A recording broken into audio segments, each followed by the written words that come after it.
The Red Nation has a new book out, The Red Deal, Indigenous Action to Save Our Earth.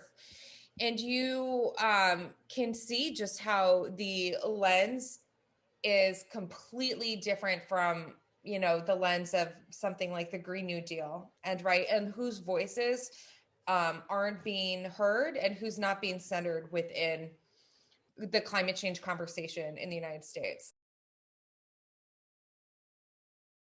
Is it going to be, just a continuation of white powered, moneyed voices that are all somehow inherently tied to like our military system? Like the US military is the number one fucking global polluter.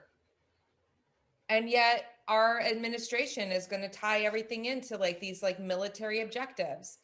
This is a fucking war against climate. I like that you bring that up because I think like it's easy to forget for some reason, or maybe it's just me, but like the reminder that like I really struggle sometimes with thinking about like this is a settler colonial state. Like, do I want things to be better within the settler colonial state? Like using the like bourgeois apparatus. We say America was built on these things, but sometimes there's still this like investment to be like, I want to make America better without like centering that like it is stolen land and sovereignty belongs to the people whose land this actually is. And we have to remind ourselves about this every day. Like, look at how different the conversation is. Let's think about Puerto Rico and let's think about DC.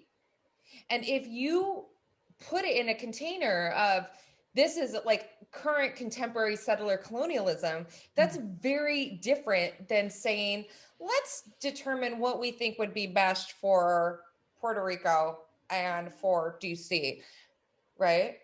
Like that kind of patriarchal, patronizing, paternalistic, right, understanding of we're just going to make these decisions.